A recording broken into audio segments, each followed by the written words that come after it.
வணக்கம் நண்பர்களே, விஜய் பிரேக் பேசுகிறேன். ஒரு எக்ஸிஸ்டிங் பிஸ்னஸ் ஒரு 10 வருஷம் 15 வருஷம் ஏன் 20 வருஷம் 50 வருஷம் இருக்கிற பிஸ்னஸ் கன்சர்ன்ஸில் ஒரு query இருக்கும். எப்படி அவங்களுடைய பிஸ்னஸை இன்க்ரீஸ் பண்ணுறது? ட்ரெடிஷ்னல் பிஸ்னஸ்னால் என்ன? நம்மளுடைய தாத்தா, நம்முடைய அப்பா, இப்போ நம்மளோட ஜென்ரேஷன் இவங்கெல்லாம் சேர்ந்து பார்க்குற அல்லது தலைமுறையாக தொடர்ந்து வர்ற இந்த பிஸ்னஸை எப்படி இன்க்ரீஸ் பண்ணுறது? இதை நான் எப்படி சொல்கிறேன் அப்படின்னா, இவங்களுக்கு ஒரே ஒரு இண்டஸ்ட்ரி தான் இருக்கும். ஒரே ஒரு இண்டஸ்ட்ரியில் இருப்பாங்க. மேபி 1 அல்லது 2-3 ப்ராடக்ட்ஸ், ஒரே ப்ராடக்ட்ஸ் தான். மேபி டெக்ஸ்டைல்ஸில் அவங்களுக்குன்னு ஒரு ட்ரெடிஷ்னல் நேம் இருக்கும். இந்த பிஸ்னஸ் இப்போ நிறைய காம்படிஷன் வருது. இது எப்படி ஓவர் கம் பண்ணுறது? இந்த பிஸ்னஸை எப்படி சஸ்டெயின் பண்ணுறது? எப்படி மோஸ்ட் ப்ராஃபிட்டபுளாக மாற்றுறது? இதுதான் இன்றைக்கி நம்ம பார்க்க போகிறோம். ரைட், எப்பவுமே நான் சொல்லுவேன், எக்ஸிஸ்டிங் ப்ராடக்ட்டு மார்க்கெட்டில் ஏற்கனவே இருக்கிற ப்ராடக்ட்ஸு. ரெண்டாவது, எக்ஸிஸ்டிங் மார்க்கெட் ஒரே மார்க்கெட் செக்மெண்ட் தான், அதில் ஒரே ப்ராடக்ட் தான். இந்த மோனோபோலி மாதிரி ட்ரை பண்ணிவிட்டு இப்போ நிறைய காம்படிட்டர்ஸ் வரும்போது எப்படி பிஸ்னஸை இன்க்ரீஸ் பண்ணுறது?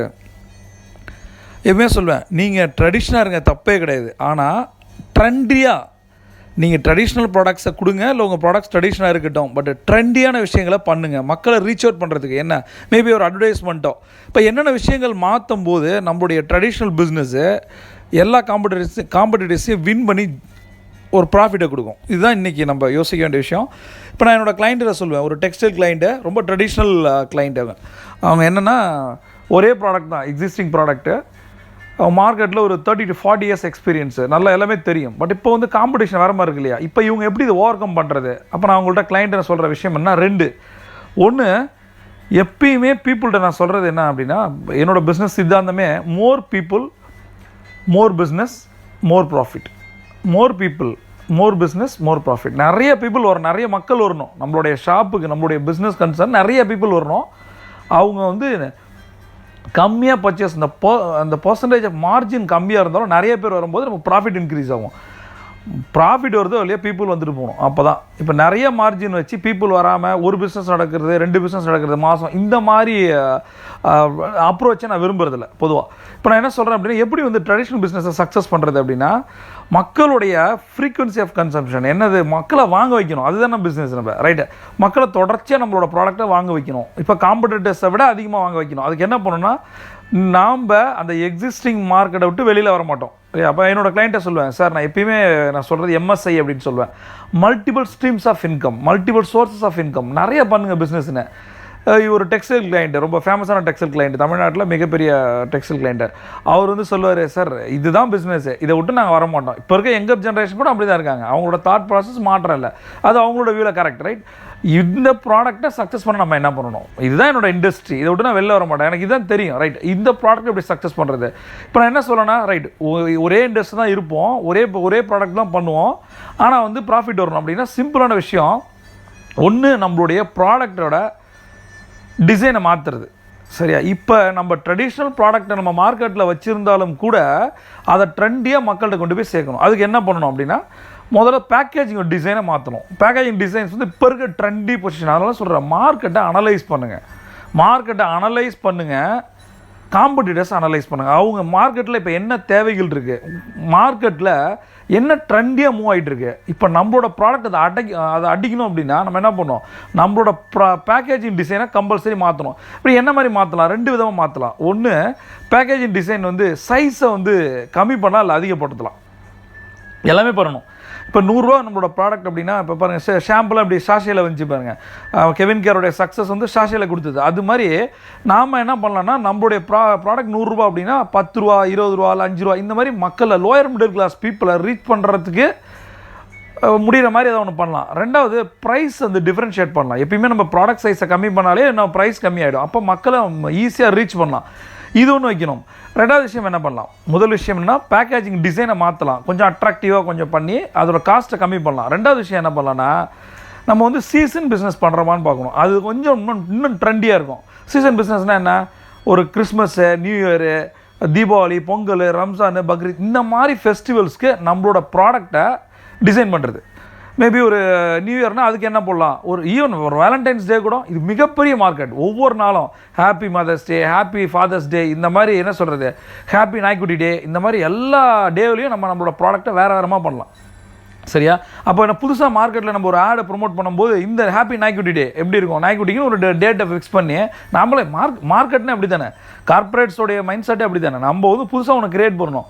ஸோ அப்போ என்ன பண்ணோம், வீட்டில் இருக்க நாய்க்குட்டியை எப்படி ஜல்லிக்கட்டு மாதிரி, சரி பொங்கலுக்கு நம்ம மாட்டு பொங்கல் மாதிரி நாய்க்குட்டி டேன்னு ஒன்று வச்சிட்டோம் அப்படின்னா அன்னைக்கு நாயை குளிப்பாட்டலாம், அன்னைக்காவது நல்ல பிஸ்கட் அதுக்கு வாங்கி கொடுக்கலாம். இந்த மாதிரி அதை நம்ம ப்ரொமோட் பண்ணலாம். சரியா?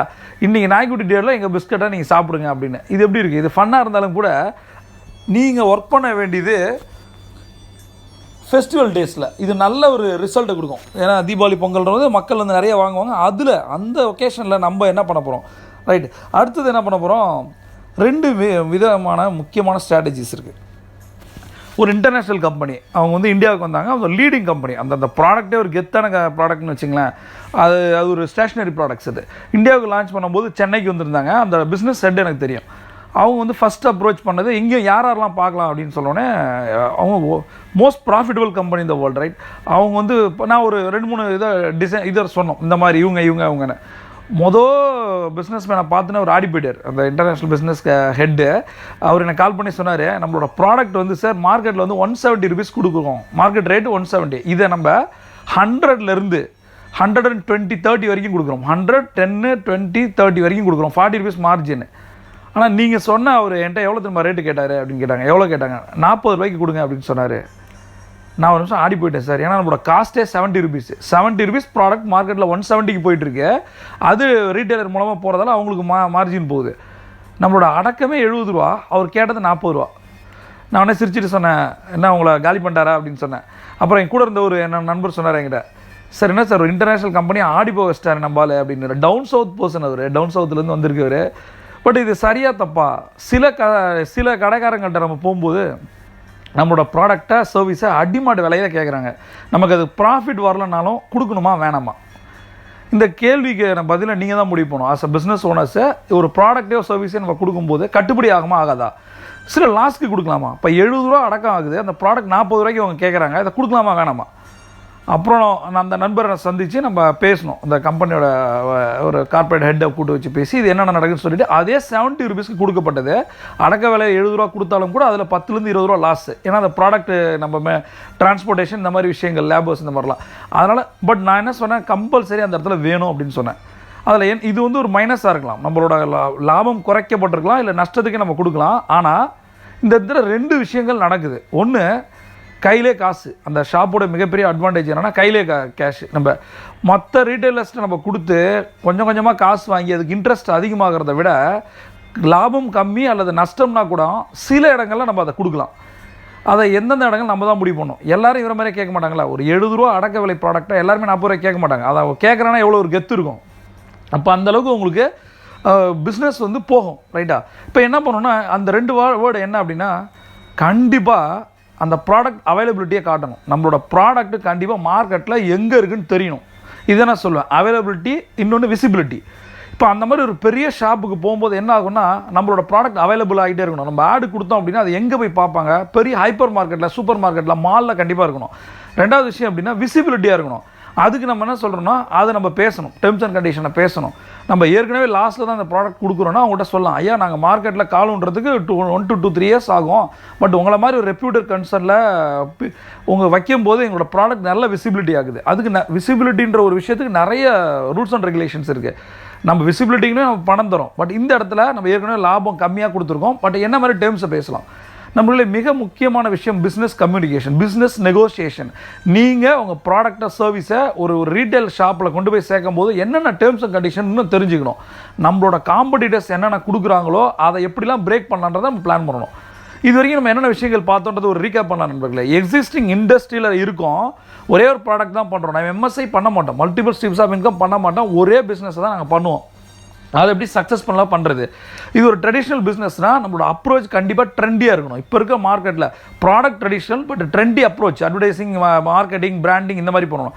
2வது கன்சம்ஷன் நிறைய வரணும்னா நம்ம 2 விஷயம் பண்ணணும். ஒன்று, பேக்கேஜ் டிசைனை மாற்றணும், அட்ராக்டிவான டிசைன் கொண்டு வரணும், பேக்கேஜோட காஸ்ட்டையும் சைஸையும் மாற்றணும். அடுத்தது, இந்த மாதிரி தீபாவளி, பொங்கல் இந்த மாதிரி விஷயங்களுக்காக தனித்தனி பேக்கேஜஸ் கொண்டு வரலாம். இது கண்டிப்பாக ஹிட் அடிக்கும் மார்க்கெட்டில். அடுத்தது, அவைலபிலிட்டி இருக்கணும். நம்மளோட ப்ராடக்ட் கண்டிப்பாக அவைலபிளாக எங்கே பார்த்தாலும் இருக்கணும். ரெண்டாவது விசிபிலிட்டியாக இருக்கணும். அவைலபிளாக இருக்கிறது மட்டும் இல்லை, கண்ணுக்கு தெரியணும். இந்த மாதிரி நம்ம விஷயங்கள் பண்ணும்போது அப்புறம் மெயினான விஷயம் மார்க்கெட்டை அனலைஸ் பண்ணணும். Monitor market. நான் எப்பயுமே என்னோட கிளைண்ட்ஸ் சொல்கிறது என்ன, மார்க்கெட்டை மானிட்டர் பண்ணுங்கள். என்ன நடக்குதுன்னு தெரிஞ்சுங்க. நீங்கள் என்னவா இருங்க, 500 வருஷம் கம்பெனியாக இருங்க, ஆனால் இன்றைக்கி மார்க்கெட்டில் இன்றைக்கி காலையில் என்ன இம்பாக்ட் இருக்குது, என்ன ப்ராடக்ட்ஸ் புதுசாக வருது, உங்களோட புது காம்படிட்டர் உருவாகியிருக்காங்கன்னா, ஏற்கனவே காம்படிட்டர் உங்களுக்கான புது ப்ராடக்ட்ஸை காம்படிஷனாக கொண்டு வந்திருக்காரு, அதை அனலைஸ் பண்ணுங்கள். பண்ணாமல் இருக்காதீங்க. காம்படிட்டர் அனலைஸ் பண்ணுங்கள், மார்க்கெட்டை அனலைஸ் பண்ணுங்கள். அப்போ தான் நம்மளோட ப்ராடக்ட் சர்வீசஸ் ஜெயிக்கும். சரியா? இப்போ ஒரு கிரிக்கெட் அப்படின்னா ஒரு எதிராளியோட ஒரு பேட்ஸ்மேனுக்கு என்ன மாதிரி பால் போகணும் ஒரு கேப்டன் டிசைட் பண்ணுறாருல, சேம் அதே மாதிரி தான் பிஸ்னஸ். நண்பர்களே, சொன்ன விஷயங்கள் கண்டிப்பாக உங்களுக்கு யூஸாக இருக்கும். இதில் ஏதாவது டவுட் இருந்தது அப்படின்னா கமெண்ட் பேஜில் போடுங்க. நம்மள எதுக்கும் பயப்படாதீங்க. எப்பயுமே நான் சொல்கிற விஷயம் தான், எந்த ஒரு காம்படிட்டர்ஸ்க்கும் எந்த ஒரு பிஸ்னஸ் த்ரெட்ஸ்க்கும் பயப்படாதீங்க. உங்களோட ப்ராடக்டை சரிப்படுத்துங்க, உங்களோட சர்வீஸை சரிப்படுத்துங்க. இன்னும் நிறைய விஷயங்கள் இருக்குது. இந்த ட்ரெடிஷ்னல் பிஸ்னஸை எப்படி ட்ரெண்டியாக மாற்றுறது, எப்படி காம்படிட்டர் பீட் பண்ணுறது, அதுக்கான 3 விஷயங்கள் இருக்குது. மேபி நான் அடுத்த வீடியோவில் அதை நான் ஷேர் பண்ணுறேன். திருப்பி சொல்கிறேன், பிரபஞ்சம் உங்களுக்கு கொட்டித்தர காத்திருக்கு நண்பர்களே. தைரியமாக களத்தில் இறங்குங்க, ஜெயிங்க. See you on top.